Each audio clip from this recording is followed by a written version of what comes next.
ഒന്ന് കൈവീശി കാണിച്ചേ. Praise the Lord. ക്രിസ്തുവിൻ്റെ പീഠാനുഭവത്തിൽ അവിടുത്തെ കാരുണ്യം പാപത്തെ കീഴടക്കാൻ തുടങ്ങിയപ്പോഴാണ്. എപ്പോഴാണ് പാപത്തെ കീഴടക്കാൻ തുടങ്ങിയതെന്ന് പറഞ്ഞാൽ, യേശുവിൻ്റെ ആ ഗത്സമനിയിലേക്ക് ഈശോ ചെന്ന്, ഈശോ പാപത്തെ മുഴുവനും തൻ്റെ ശരീരത്തിൽ ഏറ്റെടുത്ത് രക്തം വേർക്കും. ഇപ്പോഴാണ് യേശു പാപത്തെ തൻ്റെ അവിടുത്തെ കാരുണ്യം പാപത്തെ കീഴടക്കാൻ തുടങ്ങി. അപ്പോഴാണ്, ശ്രദ്ധിക്കണം, കൈവീശി കാണിച്ചേ പുറകല്ലേ, പാപം അതിൻ്റെ അക്രമഭാവം, അതിൻ്റെ വൈവിധ്യവും ഏറ്റവും വ്യക്തമായി വെളിപ്പെടുത്തിയത്. വിശ്വാസമില്ലായ്മ, ഹിംസാത്മകമായ വിദ്വേഷം, നേതാക്കന്മാരും ജനവും നടത്തിയ തള്ളിപ്പറച്ചിൽ, പരിഹാസവും, പീലാത്തോസിൻ്റെ ഭീരുത്വം, പട്ടാളക്കാരുടെ ക്രൂരത, യേശു സഹിച്ച യൂദാസിൻ്റെ കയ്പുനേരിയ ഒറ്റിക്കൊടുക്കൽ, പത്രോസിൻ്റെ തള്ളിപ്പറയൽ, ശിഷ്യന്മാരുടെ പ്രയാണം, ഇത്രയും കാര്യങ്ങൾ ഈ ഒറ്റ രാത്രിയും പിറ്റേ ദിവസവും സംഭവിക്കുകയാണ്. മനസ്സിലാക്കണം കേട്ടോ. ഈ കേട്ട കാര്യങ്ങളെല്ലാം, അതായത് പാപം അതിൻ്റെ അവസാനത്തെ, പാപം അതിൻ്റെ ഏറ്റവും അക്രമാസക്തമാക്കിയിരിക്കുകയാണ്. ശ്രദ്ധിക്കണേ, ഇപ്പൊ പറയാൻ പോണ ശ്രദ്ധിക്കണേ. അത് ശരിക്ക് ജ്ഞാനത്തിലൂടെ തന്നെ ഇത് മനസ്സിലാകണം. ഈ സമയത്ത്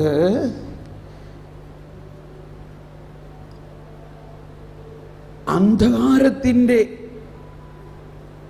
ഈ ലോകത്തിൻ്റെ അധിപതിയുടെ ആ മണിക്കൂറിൽ തന്നെ, അതായത് ഏറ്റവും അന്ധകാരം നിറഞ്ഞ ആ മണിക്കൂറിൽ, ഇത്രയും ഭയാനകമായ കാര്യങ്ങൾ യേശുവിനെ ആക്രമിച്ചു കൊണ്ടിരിക്കുന്ന ആ മണിക്കൂറിൽ, ക്രിസ്തുവിൻ്റെ ബലി നിഗൂഢമായി നമ്മുടെ പാപപൊറുതിയുടെ നിലയ്ക്കാത്ത പ്രവാഹത്തിൻ്റെ സ്രോതസ്സായി തീർന്നു എന്ന് പറഞ്ഞാൽ കേട്ടോ. ഒന്നുകൂടി, ഈ സമയത്ത് തന്നെ ഒറ്റ രാത്രിയിലാണ് എല്ലാ വശത്തു നിന്നും അതിഭയാനകമായ രീതിയിൽ ഈ അക്രമം വർദ്ധിച്ചു വന്നിരിക്കുന്ന ആ സമയത്ത് തന്നെ, ഇവിടെ ഞാൻ എളുപ്പം മനസ്സിലാക്കാൻ വേണ്ടി ഒരു ശൈലി ഉപയോഗിക്കാൻ.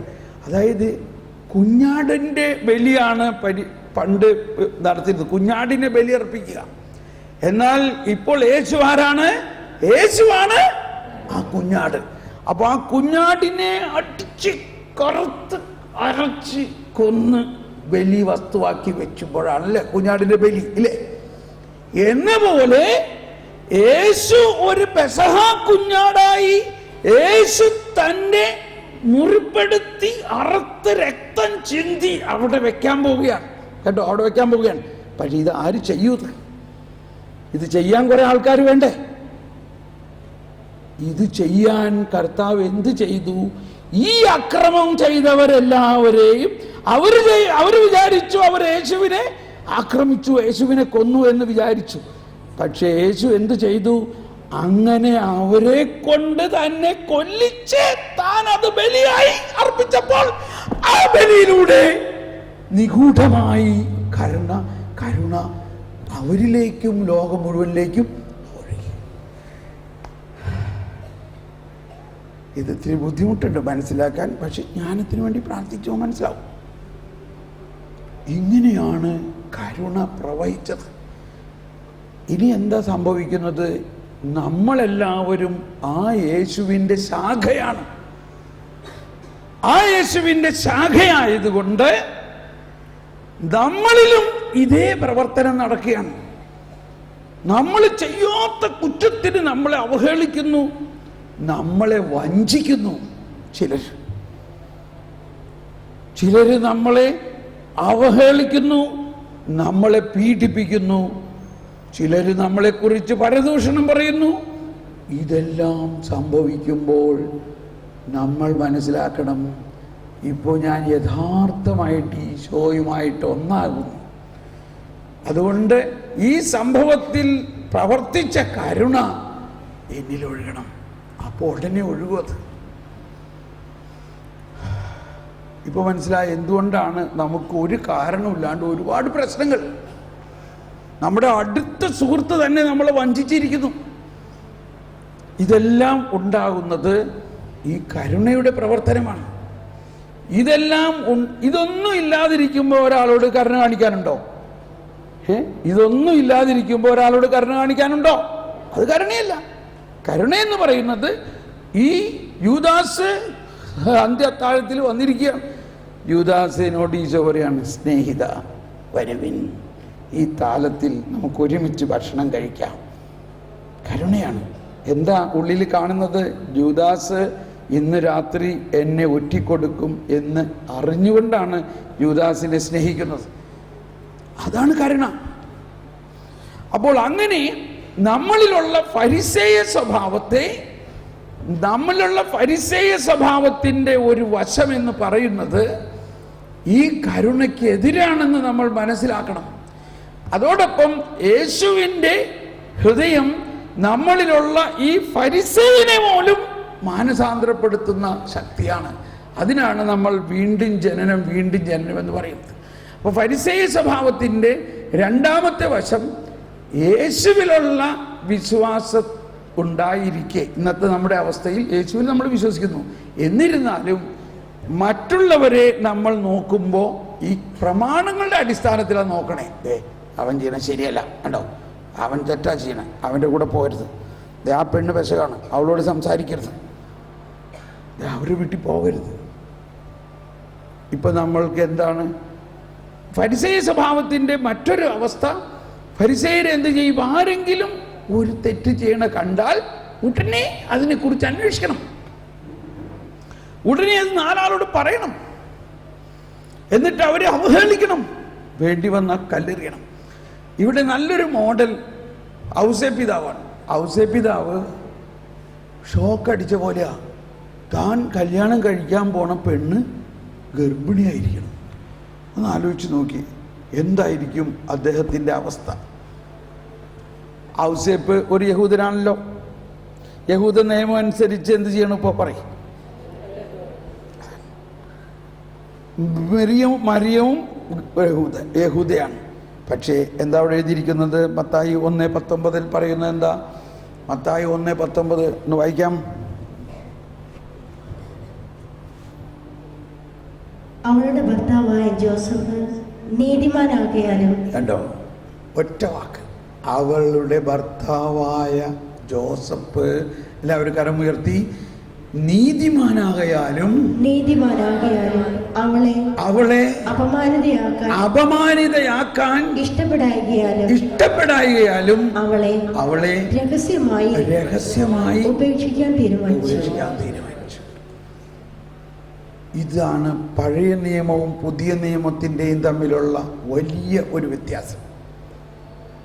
പഴയ നിയമം അനുസരിച്ച് യഹൂദൻ എന്നുള്ള നിലയിൽ അവളെ അവഹേളിക്കുകയും ശിക്ഷിക്കുകയും ചെയ്യേണ്ടതാണെങ്കിലും പഴയ നിയമത്തിലുള്ള പുതിയ നിയമം വന്നിരിക്കണോ? ആ പഴയ നിയമം അവസാനിച്ചു. നമ്മൾ നേരത്തെ കണ്ടല്ലോ, പാപിനിയെ കല്ലെറിയാൻ വന്നിട്ട് അവർക്ക് കല്ലെറിയാൻ പറ്റിയോ? എന്തുകൊണ്ട് പറ്റിയില്ല? പഴയ നിയമം അവസാനിച്ചു. എന്നാൽ റദ്ദാക്കിയിട്ടില്ല. അതിനേക്കാൾ ശ്രേഷ്ഠമായ പുതിയ നിയമം വന്നിരിക്കണം. അവൻ നീതിമാനാകയാൽ. ഇത് എനിക്ക് ഭയങ്കര ഒരു തത്വം തരികയാണ്. നമ്മൾ മറ്റുള്ളവരെ കാണുമ്പോൾ ഇതൊന്ന് ഓർക്ക്. ഔസേപ്പ് മാതാവും പേര് നമുക്കൊക്കെ ഉണ്ട് ഇല്ലേ? ഔസേപ്പ്, ജോസഫ്, മേരി, മാർത്ത, ഇതൊക്കെ ഉണ്ട്. പക്ഷേ ഇവരുടെ സ്വഭാവമായിട്ട് നോക്കുമ്പോൾ പേരുണ്ട്. സ്കൂളിന് പേര് saint Joseph school, saint Mary's school, saint Joseph school, ഇതൊക്കെ ഇഷ്ടം പോലെ ഉണ്ട്. പക്ഷേ അവിടെ നടക്കണ സംഭവങ്ങൾ ഈ ഔസേപ്പും മേരിയുമായിട്ട് യാതൊരു ബന്ധമില്ല. എന്നോട് ക്ഷമിക്കണേ. ചട്ടം, നിയമം. സ്കൂളിൽ നീ ഹോംവർക്ക് ചെയ്തില്ലേ?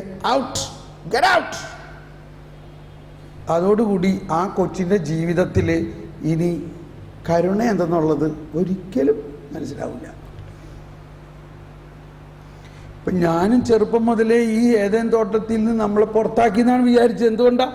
നമ്മളൊരു ദിവസം സ്കൂളിൽ ഹോംവർക്ക് ചെയ്യാണ്ട് ചെന്നപ്പോൾ നമ്മളെ പുറത്താക്കി. അപ്പോൾ പുറത്താക്കണതെല്ലാം എന്താ അർത്ഥം? പണിഷ്മെൻറ്റ് എന്ന് നമ്മളിൽ മാറ്റം ഉണ്ടാവും. ഇതിൽ ഔസേപ്പിനെയും മാതാവിനെയും ഓർക്കുക. They are the model. അവരെന്തിൻ്റെ മോഡലാ? നീതിമാന്റെ മോഡലാണ്, ക്രിസ്തീയ ജീവിതത്തിൻ്റെ മോഡലാണ്. എന്നാ അവർ യഹൂദർ. പഴയ നിയമം. അപ്പോൾ പഴയ നിയമം ഈ പുതിയ നിയമത്തിനെ പുതിയ നിയമം വരുമ്പോൾ പഴയ നിയമം താനെ മാറണം. പക്ഷെ നമ്മളത് മാറ്റുന്നില്ല. ഔസേപ്പ് മാറിയോ? ഔസേപ്പ് ഒന്നും മിണ്ടുന്നില്ല. ബൈബിളിലെ ഏറ്റവും സൈലൻ്റായ ഒരു വ്യക്തിയാണ് ഔസേപ്പ്. ഈ ബൈബിളിൽ വേറെ ഏതെങ്കിലും വ്യക്തിയുണ്ടോ ഇതുപോലെ മൗനം പാലിക്കുന്ന ഒരു വ്യക്തി? അതാണ് പുതിയ നിയമം. അതുപോലെ തന്നെ മാതാവ്. ഓക്കെ, അപ്പോൾ ഈ ഫരിസേയ സ്വഭാവത്തിൻ്റെ ഒരു വശം,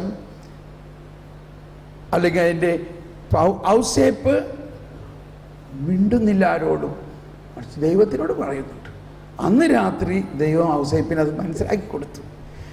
അപ്പോൾ ഈ മനോഭാവമാണ് നമുക്കുണ്ടാകേണ്ടത്. അപ്പോൾ നമ്മൾ വാസ്തവത്തിൽ കരുണ എന്ന് കുറേ പഠിച്ചു. കരുണയെക്കുറിച്ച് ഞാൻ പറഞ്ഞു. ഇങ്ങനെ പറഞ്ഞാലൊന്നും കരുണ കിട്ടില്ല.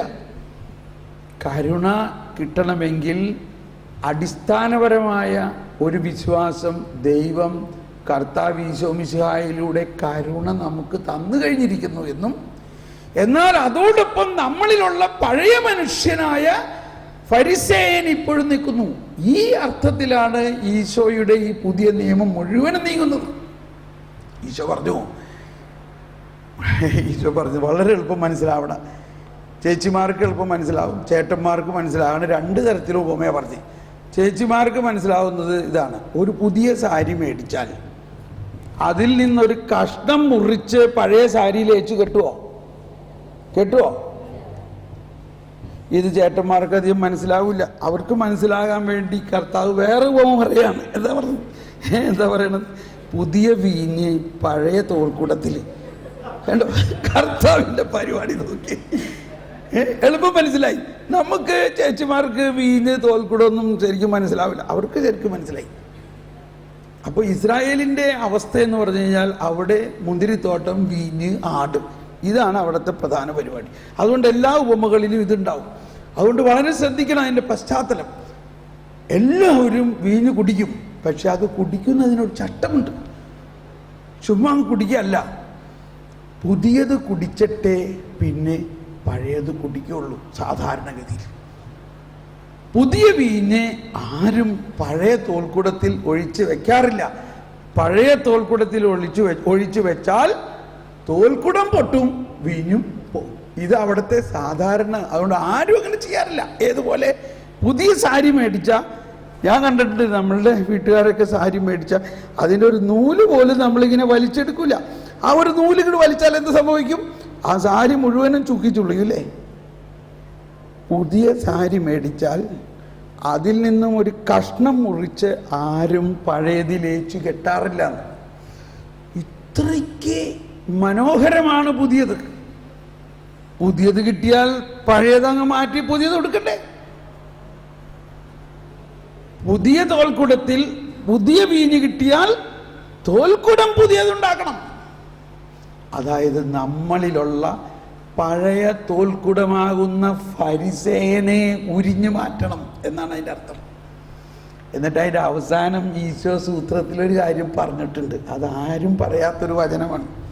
ഞാൻ പറയട്ടെ, വിഷമം വിചാരിക്കരുത്, പറയട്ടെ. അതിൽ പറഞ്ഞിരിക്കുകയാണ്, എന്നാൽ പഴയത് കുടിച്ച് പരിചയമുള്ളവർ പറയും അത് മതി എന്ന്. ശരിക്കും മനസ്സിലായില്ലേ? ശരിക്കും മനസ്സിലായി. കർത്താവ് എന്തൊരു പ്രാക്ടിക്കലാ. പഴയത് കുടിച്ച് പരിചയമുള്ളവർ പറയും അത് മതി. സ്നേഹമുള്ളവരെ, ഇതാണ് ഇന്നും സഭയുടെ ഒരവസ്ഥ. ഈ പുതിയ വീഞ്ഞ് വന്നിട്ട് അത് കുടിക്കാതെ പഴയത് മതി. ഇത് അന്ന് ഈശോ പറഞ്ഞേക്കണ കാര്യമാണ്. അപ്പോൾ എങ്ങനെയാണ് ഈ പഴയ തോൽക്കൂടം മാറ്റുന്നത്? ശ്രദ്ധിക്കണേ, ഒന്ന് കൈവീശി കാണിച്ച്. നമ്മൾ അതിൻ്റെ നിർണായകമായ ഘട്ടത്തിലേക്ക് വന്നിരിക്കുകയാണ് ഇപ്പോൾ. എങ്ങനെയാണ് ഇത്? യോഹന്നാന്റെ സുവിശേഷമാണ് ഇതിനെ കൃത്യമായ ഒരു രൂപരേഖ തരുന്നത്. നമ്മൾ ആദ്യം മുതലേ നവീകരണ രംഗത്ത് കേൾക്കുന്ന ഒരു കാര്യമാണ് പുതിയ സൃഷ്ടിയാവുക എന്നതാണ് സർവപ്രധാനം. പക്ഷേ ഞാനും എല്ലാം ആദ്യകാലങ്ങളിൽ ധ്യാനിപ്പിക്കുമ്പോൾ നീ പുതിയ സൃഷ്ടിയാകണം, നിന്റെ പാപവും ഇതൊക്കെ നീ മാറ്റണം, നീ പശ്ചാത്തപിക്കണം, നിന്റെ ഈ ചിത്രപ്രവർത്തികളിൽ. അപ്പം നമ്മൾ അവൻ്റെ പാവത്തെക്കുറിച്ചൊരു ലിസ്റ്റ് കാണിച്ച് നന്നായിട്ടങ്ങ് കുമ്പസാരിക്കും.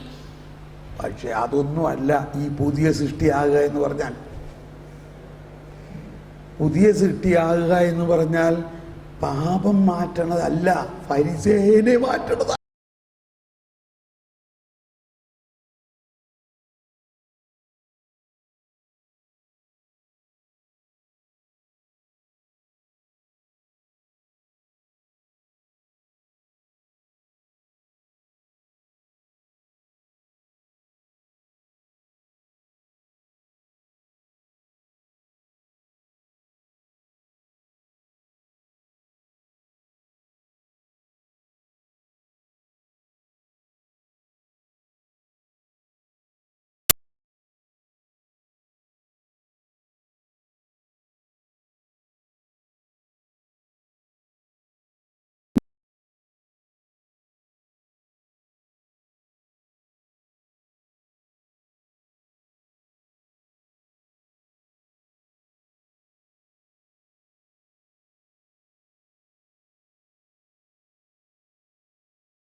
ഇനി കുറേ നാൾ കഴിഞ്ഞ് ഈ മുതലാളിക്ക് ഒരു കുഞ്ഞ് ജനിച്ചപ്പോൾ ആ കുഞ്ഞിന് കൃത്യം അതുപോലെ ഒരു വിരലില്ല.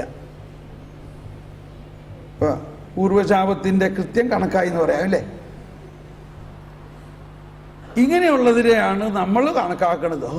ശാപം കണ്ടോ, അങ്ങനെ ചെയ്തത് കൊണ്ട് ഇവൻ്റെ തലമുറയ്ക്ക് ശാപമുണ്ടായി. എന്നാൽ എന്താണ് ഇതിൽ നിന്ന് മനസ്സിലാക്കേണ്ടത്? ശാപമുണ്ടെന്ന് നമ്മൾ വിശ്വസിക്കുകയാണെങ്കിൽ പിന്നെ കരുണയുമായിട്ട് യാതൊരു ബന്ധമില്ല. പിന്നെ കരുണയുടെ കാര്യം ചിന്തിക്കുന്ന ആവശ്യമില്ല. അതാണ് ഓപ്പോസിഷൻ എന്ന് പറയുന്നത്. ഇപ്പം ഈ പുതിയ നിയമത്തിൻ്റെ അടിസ്ഥാനത്തിൽ ഈശോ പറഞ്ഞ നിയമം, ഈശോ പറഞ്ഞതിൻ്റെ അടിസ്ഥാനത്തിൽ നോക്കിയേ, നീ ഇപ്പൊ ഈ മുതലാളി ഈ പാവപ്പെട്ട ഒരുവനോട് കരുണ കാണിക്കേണ്ടതായിരുന്നോ ഇല്ലയോ? അവൻ അടയ്ക്കാ പറിച്ചു, അവന് ക്ഷമിക്കണം, പോട്ടെ, എന്തെങ്കിലും ആവട്ടെ, കർത്താവ് ഇനി തരും. അവനോട് ക്ഷമിക്കണമായിരുന്നു. അതാണ് ക്രിസ്തീയത. ഇനി അവനെ ദേഷ്യം വന്നപ്പോൾ അങ്ങനെയൊക്കെ അങ്ങ് ചെയ്തു. പക്ഷേ ഒരു ക്രിസ്ത്യാനി എന്നുള്ള നിലയിൽ അയാൾ എന്ത് ചെയ്യണമായിരുന്നു? അയാൾ അനുദപിച്ച് കുമ്പസാരിക്കണമായിരുന്നു, അവനോട് ക്ഷമ ചോദിക്കണമായിരുന്നു. ഇതെല്ലാം ക്രിസ്തീയതയല്ലേ? എന്താ സമയമായിന്ന് സിഗ്നൽ തരികയാണോ? അത് ശരി, ഓൾറൈറ്റ്, കാര്യം മനസ്സിലായി. മൂന്നാമത്തെ ഓക്കെ. അപ്പോൾ ഇവിടെ ദൈവം ഇയാളെ ശിക്ഷിച്ചോ? ഇവിടെ എന്താണ് കർത്താവ് പറഞ്ഞിരിക്കുന്ന ഒരു പ്രത്യേക നിയമം? പുതിയ നിയമത്തിലെ നീ മറ്റുള്ളവനെ ശിക്ഷിക്കാൻ പാടില്ല. നീ ശിക്ഷിക്കുകയോ നീ വിധിക്കുകയോ ചെയ്യുമ്പോൾ നീയും അതുപോലെ വിധിക്കപ്പെടുകയാണ്. അതാണ് ഇവിടെ സംഭവിച്ചത്. ഓക്കെ, നമ്മളിവിടെ അവസാനിപ്പിക്കാൻ പോവുകയാണ്. നിങ്ങൾക്ക് ഇതിനകത്ത് ഒരുപാട് സംശയങ്ങളുണ്ടാവും. ഇത് കഴിഞ്ഞിട്ട് കുറച്ച് സമയം വേണമെങ്കിൽ ചോദിക്കാം, എന്തെങ്കിലുമൊക്കെ ചെയ്യാൻ സമയമുണ്ടെങ്കിൽ ക്വസ്റ്റ്യൻ ആൻസറിനുള്ള സമയം ഉണ്ടാവുമോ? ആരാധനയ്ക്ക് ശേഷം പൊതുവായിട്ടെല്ലാം കഴിഞ്ഞിട്ട് സംശയമുള്ളവർക്ക് ഇവിടെ നിൽക്കാം, നമുക്ക് സംസാരിക്കാം, നമുക്ക് എല്ലാത്തിനും ഉത്തരം തരാം. Praise the Lord. പക്ഷേ നമ്മൾ ഉത്തരം കിട്ടിയതുകൊണ്ട് മാത്രം കാര്യം മനസ്സിലാവില്ല. കാര്യം മനസ്സിലാകണമെങ്കിൽ ജ്ഞാനത്തിന് വേണ്ടി കുറച്ച് ദിവസം പ്രാർത്ഥിച്ചാൽ നമുക്കത് മനസ്സിലാവും. ഇപ്പോൾ ആ CD തന്നിരിക്കുന്നത് കുറേ പേർക്ക് കിട്ടി. ഇനി ആവശ്യമുള്ളവർക്ക് വേണമെങ്കിൽ അടുത്ത പ്രോഗ്രാമിന് ഫെബ്രുവരി 19 ആകുമ്പോഴേക്കും ഫെബ്രുവരി 13 അടുത്ത പ്രോഗ്രാം. ഇത് വളരെ നല്ലൊരു പ്രോഗ്രാമായിട്ട് കാണുന്നു. വളരെ വലിയ ഡോക്ടേഴ്സും പണ്ഡിതന്മാരെല്ലാവരും ഉണ്ടാവും. അവരുടെ വചനപ്രഘോഷണവരും എല്ലാം ഉണ്ടാവും. അപ്പോൾ നമ്മൾ ഇതിനെ പ്രോത്സാഹിപ്പിക്കുകയും ഇതിന് വേണ്ട പ്രാർത്ഥനകളെല്ലാം നടത്തി ഇത് വിജയകരമാക്കാൻ കൂടുതൽ ആളുകളെ സംഘടിപ്പിക്കണം. അന്ന് CD വേണമെങ്കിൽ അവിടെ നമ്മുടെ ടീം ആരെങ്കിലും CD കൊണ്ടുവന്ന് ഇവിടെ വരും. അപ്പോൾ ഇത് മേടിക്കാം നിങ്ങൾക്ക്.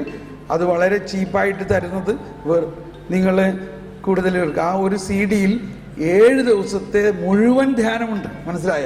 7 ദിവസത്തെ. അതൊരു MP3 CD-ആണ്, സാധാരണ CD അല്ല. MP3 പ്ലെയറിൽ, കാറിൽ, അതുപോലെ തന്നെ നമ്മുടെ മൊബൈലിലൊക്കെ അതിനെ കോപ്പി ചെയ്ത് നിങ്ങൾക്ക് കേൾക്കാം. പല പ്രാവശ്യം കേൾക്കുക. എന്തെങ്കിലും സംശയമുണ്ടെങ്കിൽ എന്നെ വിളിച്ച് ചോദിക്കാം. ഇമെയിൽ അഡ്രസ്സൊക്കെ അതിനകത്ത് ഉണ്ടാവും. അപ്പോൾ അങ്ങനെ ചെയ്യാം. നമുക്കിപ്പോൾ ആരാധനയിലേക്ക് പ്രവേശിക്കുകയാണ്. നമ്മളൊന്ന് എഴുന്നേറ്റ് നിന്ന് ഈശോയെ നമ്മുടെ മധ്യത്തിലേക്ക് നമുക്ക് സ്വീകരിക്കാം.